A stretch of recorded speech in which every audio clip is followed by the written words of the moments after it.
welcome back. Scarland here, bringing you another Neverwinter video. And today we got the big announcement.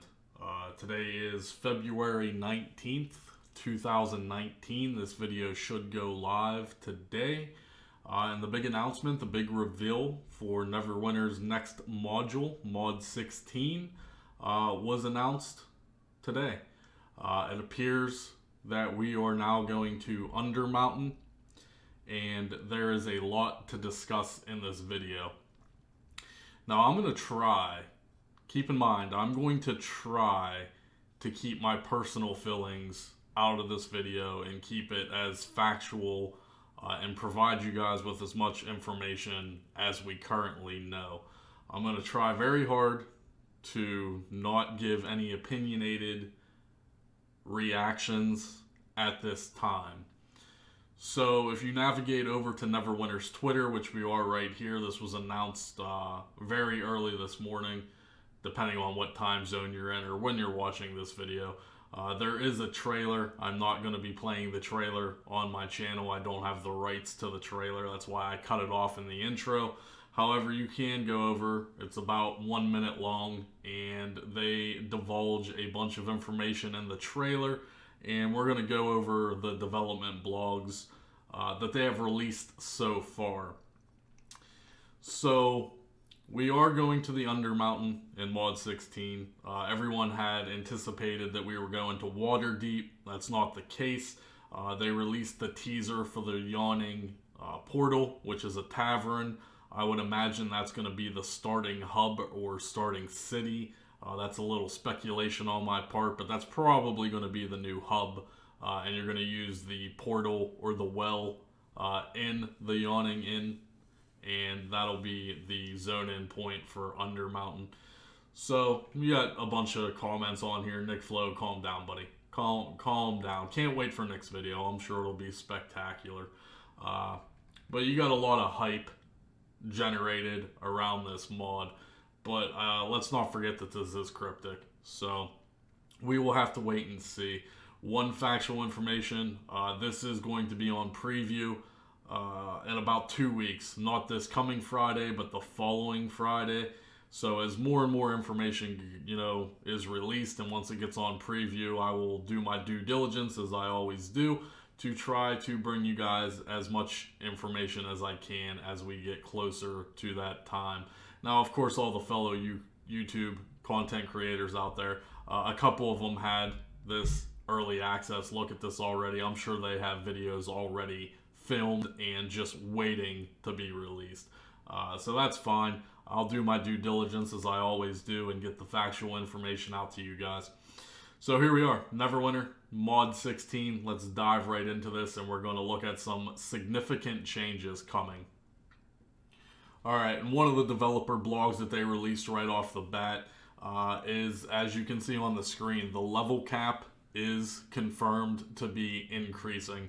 We're going to be going up to level 80 now, guys. Now, like I said, I'm not going to share my personal opinions in this video. I do have a lot to say about all of this. However, they are going to increase the level cap to level 80. If you guys are old enough, if you're an old school player and you remember the level cap increase from 60 to 70 and how bad it actually was, I don't think it's going to be as bad as it was back then. I think they've learned from some of their mistakes, and I think that this one will be more of a smooth transition than we saw previously. So there's a couple highlighted things here. They say that, while you're exploring Undermountain, Undermountain is going to be, I believe, 5 different maps, they said in the trailer. So there's going to be 5 different adventure zones. I don't know if that includes dungeons or whatnot. We don't exactly know what all content is going to be released. But just some highlights here. Each class has at least 1 new daily encounter and at will. But that's just the surface of what is in store for our classes. We're going to dive into the classes next. They are making significant class changes as well. But I did want to share with you guys that the level cap is indeed being increased now to level 80.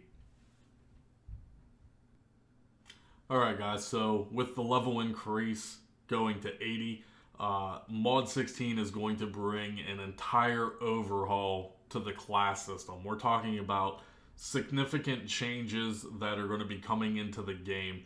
It's essentially going to be a new game at this point. Like I said, I don't want to get too opinionated in this video, but they would have been better off leaving all these changes alone and basically just making Neverwinter 2 at this point and leaving Neverwinter the way it is. These changes are very significant. So let's go ahead and look into the classes. Keep in mind, like I said, we do have that level increase to level 80. Now, you know, they make a bunch of points here about how classes are so important to the game, etc., etc., etc. They are changing some of the names. Most of the names in Neverwinter are actually derived from the 4th edition D&D. So now that, you know, D&D in the real life world is on 5th edition, they wanted to upgrade some of those class names. So we're still going to have the Cleric, and now we're going to have the Fighter, which was previously the Guardian Fighter. The Paladin, the Ranger, the Rogue, the Warlock, and the Wizard are all staying the same. And now we're being introduced to the Barbarian, which obviously is going to be the Great Weapon Fighter. Now, one of the major changes is how they're going to be doing the feats themselves. We have the current feat paths, and you basically just picked what was best in slot or the current meta. Well, now you're going to have some options. It looks like you're going to have a couple feat trees, and you can pick one or two out of each tree, I guess. And this goes along with the Paragon Pass. Paragon Pass apparently are being completely taken out of the game, I guess. And I guess you're going to have a few options to customize your character. So each Paragon Path now has 2 unique at-wills, 2 shared at-wills, 5 unique encounters, 5 shared encounters, 2 unique dailies, and 2 shared dailies. So we currently have 3 Paragon paths right now. I think they're maybe splitting that down a little into 2 paths, which it says here, that 2 paths instead of 3. And then there'll be new powers added to accompany the level cap. So the level cap's going to 80, so that means there's going to be new powers. I don't know if they're changing the existing powers. We're not going to know all this information until it actually hits the preview servers and we get to dive in and start looking at this stuff more in depth. So now, when you're queuing, their major accomplishment in their eyes is they wanted to ruin the basic meta groups that we have right now. The 1 DPS and 4 support classes, that's not going to work anymore, most likely. They're going back to the Holy Trinity. You're going to have a tank, you're going to have a healer, and you're going to have a DPS, and those are the roles you're going to play. Now, of course, we know grouping in Neverwinter has 5 slots available, so if you want to run 1 tank and an off tank, or 1 main tank and 2 healers and 2 DPS, we're going back to the days of like Mod 5, Mod 6, where you could have 3 DPS, 1 cleric, and 1 tank. They want to go back to that Holy Trinity category. They want to do away with the meta groups, the significant power sharing, the power creep. They're really trying to make an attempt to tone all of that back to a degree. And we'll get into that a little more later with some of the major nerfs into the statistics that they're also changing. But if we take a look here, these are the defined new roles now. So the Paladin can either be a tank or a healer. The Cleric can be a healer or DPS. The Guardian Fighter, which is now known as Fighter, can either be a tank or DPS. The Barbarian, which is the Great Weapon Fighter, can be a tank or DPS. And finally, we have the Warlock split into 2, which is going to be healer and DPS. So the Warlock community has asked for a long time with the Temptation tree that we should be allowed to queue into dungeons as healers if you're playing Temptation. Well, in this new system, Warlocks are going to be looked at as probably a backup healer and DPS, depending on how balanced they do it. Hopefully, I will be able to play Warlock as DPS again. Now, of course, all your major DPSs, the Ranger, the Rogue, and the Wizard, are all going to have 2 DPS Paragon paths. So, from looking at this and being a Warlock main, I'm going to be only able to pick one DPS Paragon. Remember, they're taking the 3 Paragon paths and they're going to knock it down to 2. So as a Warlock, I'm only going to be able to pick the only DPS path that is available to me. Now, if I want to go the healer path, I can, which would be some sort of temptation in the current state of the game. But these other raw DPS classes are going to have both DPS Paragon paths. So I'm curious to see if the pure DPS classes are going to outweigh, like, say, the hybrid classes, right? You have Cleric, which also has a DPS, which will probably be DO. I wonder if the DO Cleric is still going to be able to compete with a raw DPS class, such as the Ranger, Rogue, or Wizard. And you could say that the same thing with the Guardian Fighter, the Great Weapon Fighter, and the Warlock. So we'll have to wait and see and do thorough testing and just crunch the numbers and actually see what all these balancing changes are going to bring into the game. Power points, gone. Power points are being taken out of the game. I guess, I don't know if you're still going to have ranks for your spells or if you're just going to have one level of the spells and so be it, you'll get the spells when you reach the appropriate level. So there's no more power points in the game. They're being removed. They felt that it was blocking progression. Whatever, okay, sure. Tanking and healing. They basically summarize in this few paragraphs here about the power creep in the game and how life still has been such a factor in the current game where healing hasn't been needed in like the past 3 years because everybody in the current game has been self-sufficient for the most part. Even when you're running endgame dungeons, there's no healing in Neverwinter currently. You don't need a DC to be a healer, you need a DC to be a buffer and a debuffer. So they're kind of going back, like I said, to the holy trinity of things, where you're going to need healing most likely. A DC is going to have to play the role as a healer, or I guess Warlock as a healer, and you're going to have to keep your team alive, especially in endgame content. We'll have to see how it plays out. Maybe do a few cradle runs on preview and the new mechanics just to see how everything interacts with each other for the most part. So that's a rundown of the class section and balancing. Like I said, in about 2 weeks this will be on preview and we'll be able to test this a little further. So let's go ahead and look at the stats and mechanics. Alright, look into some of the statistical changes and mechanics coming in Mod 16. I'm not going to get into the exact math equations. You guys can read these developer blogs on the site yourself. But there are some things to note here. They're changing how things work to a certain degree with opposing roles, for instance. So we're going to look right into these opposing roles. And they use the example with critical strike. Well, it had to have a counterpart to critical strike. Therefore, they added critical avoidance now. So these are the main statistics. You got your hit points power, crit strike, critical avoidance, combat advantage bonus, awareness, deflection, accuracy, armor penetration, defense. Just a rundown of the utility stats. These stats don't have ratings and will receive boosts to their direct percentages. I don't know if some of you guys might remember, but like for instance, action point gain, it would tell you would gain 100 action points or 110 action points if you had a +1 AP kit. Well, it's not going to do that anymore. It's going to give you a direct percentage now. So that's going to be action point, recharge speed, stamina, crit severity, control bonus, control resistance, movement, gold gain, XP gain, glory gain, companion influence, and incoming healing bonus. These will all have percentile changes to it. Now let's look at the statistics that they're taking out of the game. Armor class, right off the bat. So armor class would reflect your defense rating. Well, armor class is now gone. AoE resist and DOT resist, both gone. Regenerations, it says players now have a set value of out of combat regen speed. So everyone will be on the same out of combat regen speed. You won't have a regeneration stat any longer. Now, one of the biggest concerns was the recovery and life steal.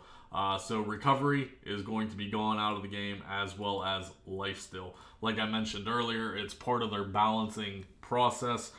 People were way too self-sufficient. If you had 20-25% life steal, chances are you were never going to die unless you got one shot in the game.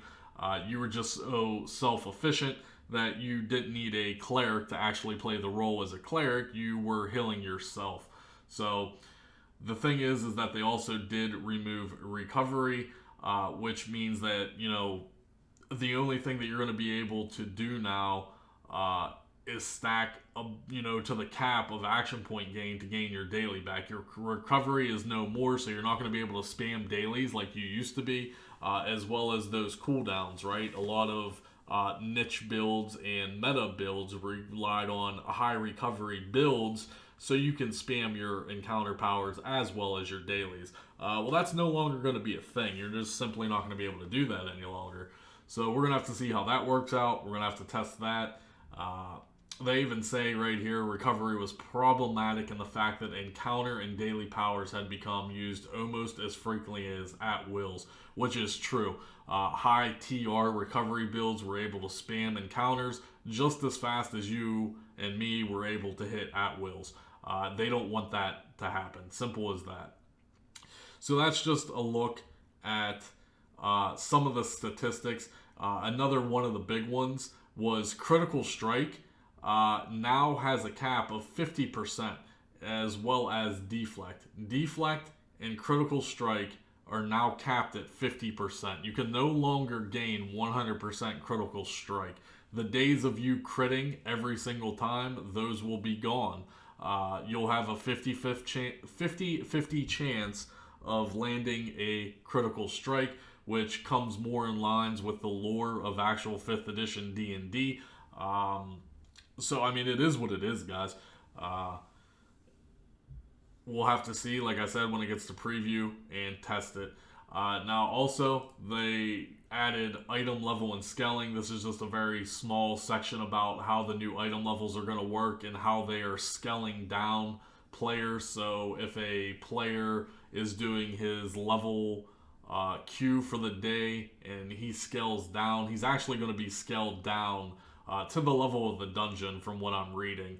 Like right now, yes, your level is scaled down and you do less damage, but you're going to be doing even less damage in those leveling queues. So instead of running through the leveling queues because you're so overpowered and you're one-shotting everything, they might actually be difficult to a degree. I don't see them being super difficult or taking any longer than they should, but again, guys, this is all early information that we're getting. This was all released today.